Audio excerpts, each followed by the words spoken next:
আজকে আমরা যে বিষয়টা নিয়ে আলোচনা করব সেটা হচ্ছে এই পরমাণু নিউক্লিয়াস চ্যাপ্টারের দ্বিতীয় অংশটা। প্রথম অংশে আমরা আলোচনা করেছিলাম তেজস্ক্রিয়তা নিয়ে। এবার এর পরবর্তী যে অংশ নিউক্লিয় শক্তি বা নিউক্লিয়ার এনার্জি, এই অংশটা নিয়ে আমরা আলোচনা করব। তো প্রাথমিকভাবে মূল আলোচনায় ঢোকার আগে আমাদেরকে কয়েকটা জিনিস জেনে নেওয়া প্রয়োজন। যেমন আমি লিখেছি ভর ও শক্তির তুল্যতা, মাস এনার্জি ইকুইভ্যালেন্স। আমরা বিজ্ঞানের বিভিন্ন অংশ পড়াশোনা করতে গিয়ে এই বিষয়টা সম্পর্কে কিছুটা হলেও জেনেছি, যে বিষয়টা হচ্ছে ভর এবং শক্তি এই দুটো কিন্তু কোনো পৃথক অস্তিত্ব নয়। 1905 সালে বিজ্ঞানী আইনস্টাইন সর্বপ্রথম প্রমাণ করেন তার একটি সূত্র দিয়ে, E=mc²।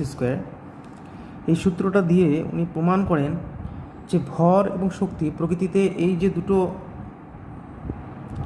আমরা রূপ পাই পদার্থের, সেটা কিন্তু আসলে কোনো পৃথক অস্তিত্ব নয়, বরং বলা যেতে পারে যে একই সত্তার দুটো ভিন্ন রূপ। অর্থাৎ ভরকে শক্তিতে এবং শক্তিকে বিশেষ উপায়ে ভরে কিন্তু রূপান্তরিত করা সম্ভব। এটা আইনস্টাইনের এই E=mc² এই সূত্র অনুসারে উনি প্রমাণ করেছিলেন।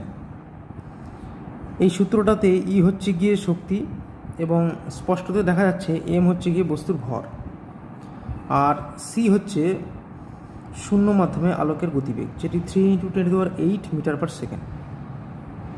অর্থাৎ এই সূত্রানুসারে ভরকে শক্তিতে এবং শক্তিকে ভরে রূপান্তরিত করা কিন্তু সম্ভব, তা এই সূত্র থেকে বুঝতে পারা যায়। এখন যদি আমি কোনো বস্তুর 1 গ্রাম ভর নিই, তাহলে সেক্ষেত্রে এই সূত্রানুসারে এটিকে শক্তিতে রূপান্তরিত করলে কত দাঁড়াবে শক্তির পরিমাণ? না দেখো, E=mc² এই সূত্রে এম এর জায়গায় আমি 1 গ্রাম আর সি এর জায়গায় এই লাইটের যে ভেলোসিটি, আলোর যে গতিবেগ, সেটাকে বসালে আমরা এত আর্ক শক্তি পাই, এবং এটি ক্যালকুলেশন করলে দাঁড়ায় 9 × 10⁻13 জুল, এবং এটিকে ইভি অর্থাৎ ইলেকট্রন ভোল্ট ইউনিটে রূপান্তরিত করলে এইভাবে 1.6 × 10⁻19 দিয়ে ভাগ করে একটা শক্তির পরিমাণে আনা যায়। এবং এই শক্তির পরিমাণ দেখো, এখান থেকে দেখেই বুঝতে পারছি 10⁻13, অর্থাৎ মাত্র 1 গ্রাম পরিমাণ ভরকে শক্তিতে রূপান্তরিত করলে একটা বিপুল পরিমাণ শক্তি কিন্তু পাওয়া সম্ভব। তো এইভাবে প্রকৃতিতে এই যে ভর এবং শক্তি দুটো পৃথক অস্তিত্ব বলে আমাদের মনে হয়, তা কিন্তু আসলে পৃথক নয়, বরং আমরা বলতে পারি যে এটি একই সত্তার দুটি ভিন্ন রূপ, অর্থাৎ পরস্পর রূপান্তর কিন্তু সম্ভব, এবং এটি হচ্ছে কি ভর শক্তির তুল্যতা।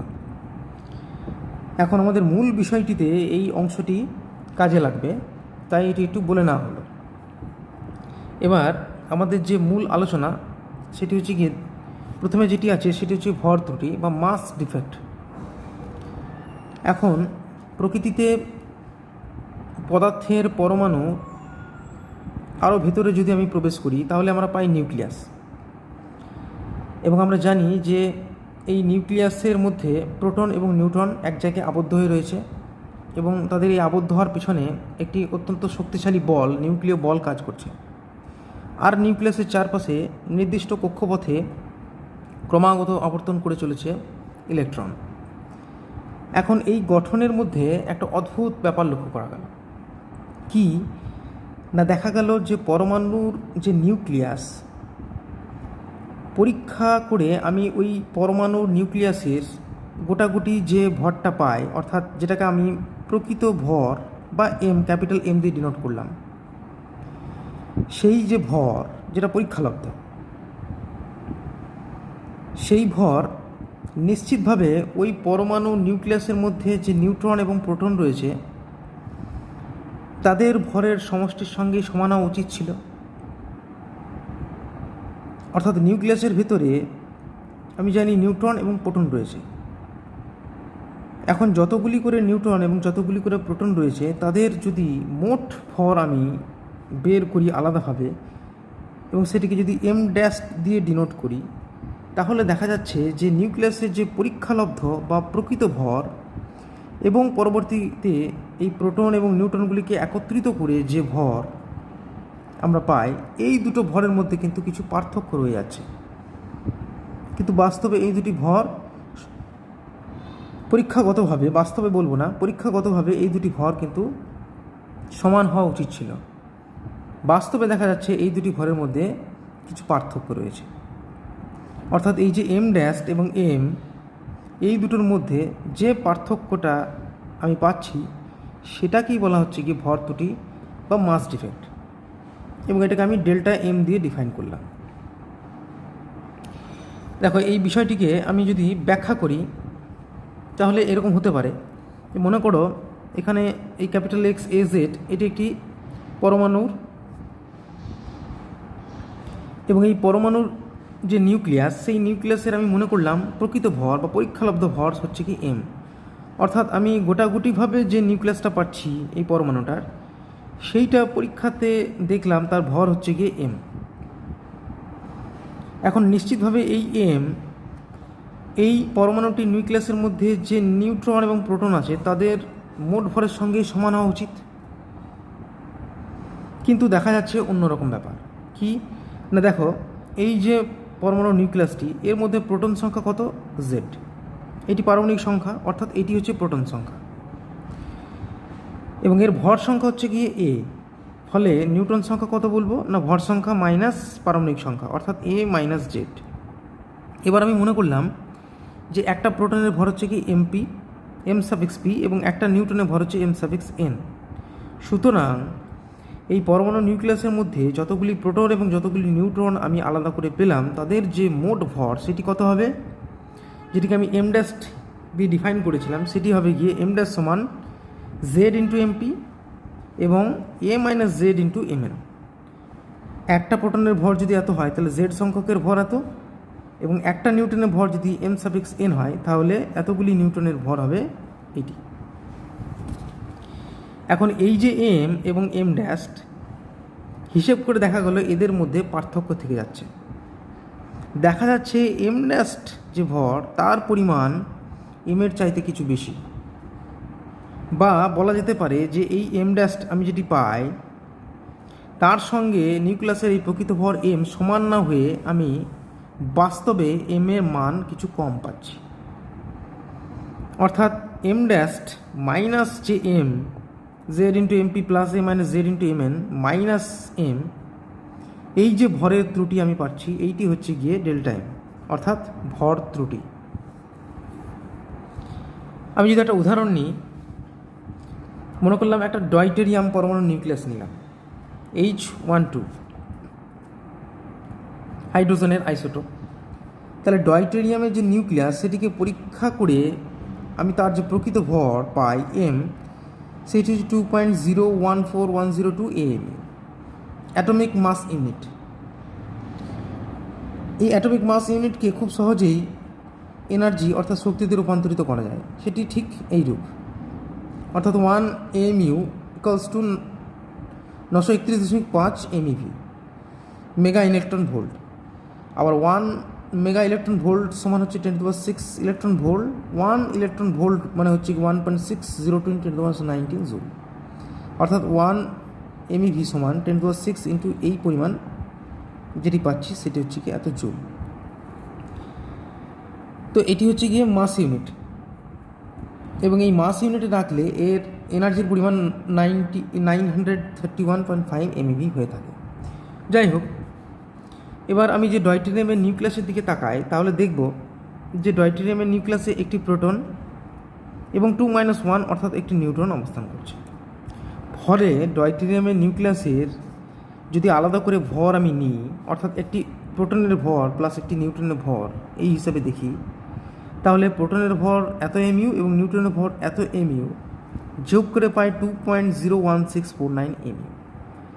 লক্ষ্য করে দেখো এই পরিমাণটা কিন্তু এই পরিমাণটার চাইতে কিছুটা বেশি। অর্থাৎ ডয়টেরিয়ামের নিউক্লিয়াসের ভেতরে প্রোটন এবং নিউট্রনগুলিকে যোগ করে আমার যত হয়ে নিউক্লিয়াসের ভর হওয়া উচিত ছিল তা কিন্তু বাস্তবে আমরা পাই না, কিছুটা কম পাই। যেটুকু কম পাই সেটাই হচ্ছে গিয়ে ভর ত্রুটি বা মাস ডিফেক্ট।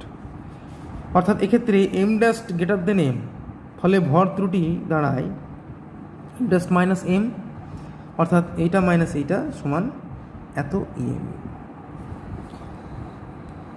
তো প্রকৃতিতে এই ধরনের ঘটনাটি, যেটি ভর ত্রুটি দিয়ে আমি ডিফাইন করলাম, সেটি কিন্তু দেখতে পাওয়া যায়। এখন এর পেছনে কারণটা কি? তাহলে এই যে ভর ত্রুটি ঘটছে বা ঘটলো, সেটা কেন ঘটলো, বা সেই পরিমাণ যে ভর আমার ত্রুটি রয়েছে, বা আমি সেই পরিমাণ ভরের যে একটা ডেফিসিয়েন্ট বা ডিফেক্ট পাচ্ছি, সেটা গেল কোথায়?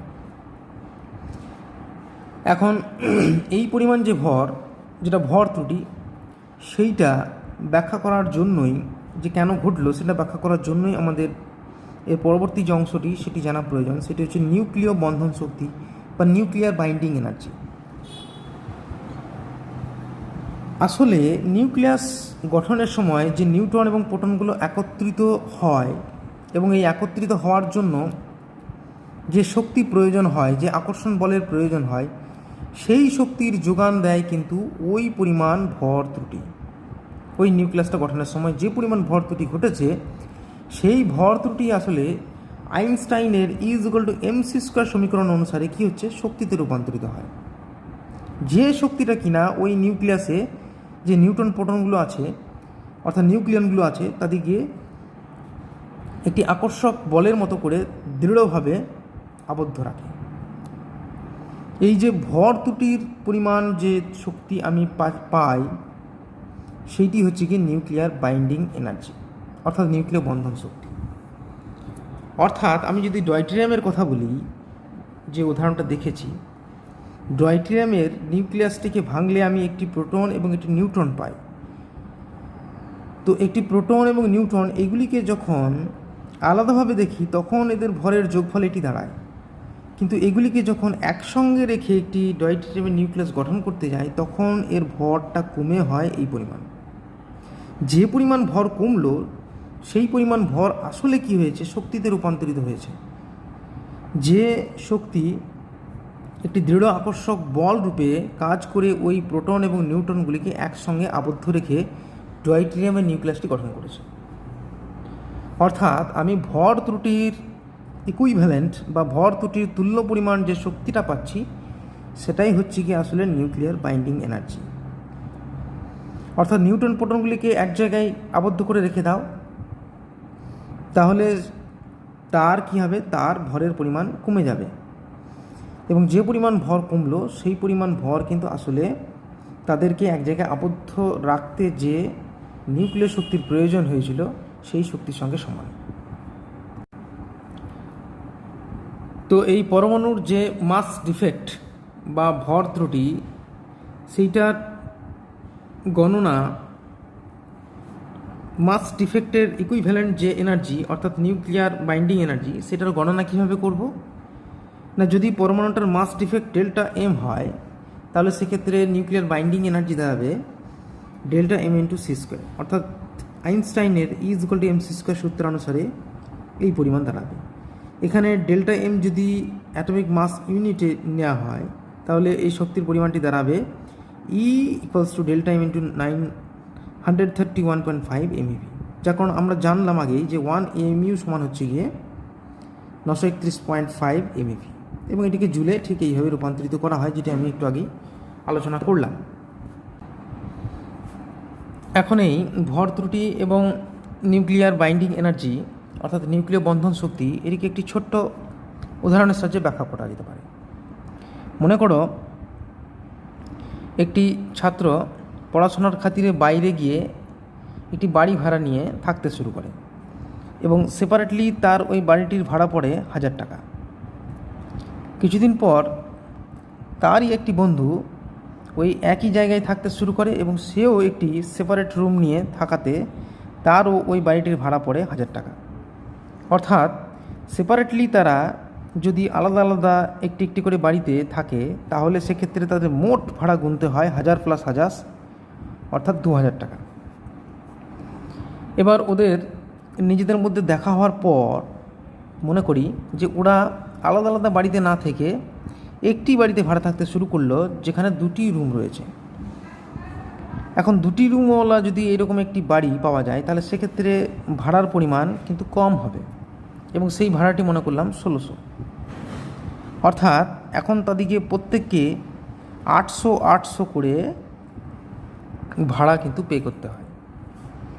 তাহলে দেখো এই ঘটনাটাতে কি দেখা যাচ্ছে, যে ওই ছেলে দুটি বা ওই ছাত্র দুটি যখন আলাদা আলাদাভাবে থাকছিল তখন তাদের হাজার হাজার করে 2000 টাকা ভাড়া দিতে হচ্ছিল, কিন্তু যখন তারা একসঙ্গে থাকতে লাগলো তখন তাদের ভাড়া দিতে হলো 1600 টাকা, অর্থাৎ 800 করে 1600 টাকা।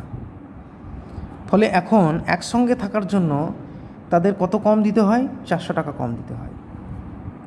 এটি ঠিক ওই নিউট্রন প্রোটন একসঙ্গে থাকার মতো বিষয়। নিউট্রন প্রোটনগুলি যখন একসঙ্গে থাকতে লাগে তখন তাদের ভর হয় 1600, কিন্তু যখনই তারা আলাদা আলাদা থাকে তখন তাদের ভর হয় 2000। সুতরাং এক্ষেত্রে আলাদা আলাদা থাকতে গিয়ে তাদের ভরের পরিমাণ বেশি হয় এবং একসঙ্গে থাকার জন্য তাদের ভরের পরিমাণ কম হয়। যে পরিমাণ কম হয় সেটি হচ্ছে গিয়ে ভর ত্রুটি। এবার হয় কি, মনে করো যে এই দুই বন্ধু কিছুদিন পর মনে করলো যে তারা একসঙ্গে থাকবে না, তাহলে তাদের আলাদা আলাদা রুম নিয়ে থাকতে হবে। এখন আলাদা আলাদা রুম নিয়ে যদি থাকতে হয় তাহলে সেক্ষেত্রে তাদের ভাড়া পড়ে 1000 + 1000 অর্থাৎ 2000 টাকা। অর্থাৎ এখনও তাদেরকে 400 টাকা, এখন যে তারা 1600 টাকা দিয়ে থাকছিল তার থেকে আরও 400 টাকা বেশি ভাড়া দিয়ে তাদেরকে থাকতে হবে। তো মালিকের কাছে গিয়ে তারা বলল যে আমরা আলাদা আলাদা রুম নিয়ে ভাড়া থাকবো। তখন মালিক তাদেরকে বলল যে তাহলে তোমরা আরও 400 টাকা নিয়ে এসো এবং হাজার হাজার টাকা দিয়ে 2000 টাকা নিয়ে ভাড়া দিয়ে তোমরা আলাদা আলাদা রুমে থাকো। তাহলে ওই বন্ধু দুটি বা ছেলে দুটি কাছে যদি ওই 400 টাকাটি না থাকে তাহলে তারা কি হবে? একসঙ্গে থাকতে বাধ্য হবে। প্রকৃতিতে ঠিক এই ঘটনাটিই ঘটে। নিউট্রন এবং প্রোটনগুলোর মধ্যে যে ভর ত্রুটি, ওই ভর ত্রুটির তুল্য পরিমাণ শক্তি যদি ওদিকে প্রদান করে দেওয়া হয় তাহলে কিন্তু তারা আর একসঙ্গে থাকবে না, তারা কিন্তু পরস্পর থেকে বিচ্ছিন্ন হয়ে আলাদা আলাদা থাকতে শুরু করবে। যেহেতু ওই পরিমাণ শক্তি তারা পায় না তাই তারা একসঙ্গে থাকতে বাধ্য হয় এবং নিউক্লিয়াস গঠন করে সেটি স্থায়িত্ব লাভ করে। তো এই উদাহরণটির সঙ্গে প্রকৃতির এই ঘটনাটিকে মোটামুটিভাবে ব্যাখ্যা করা সম্ভব।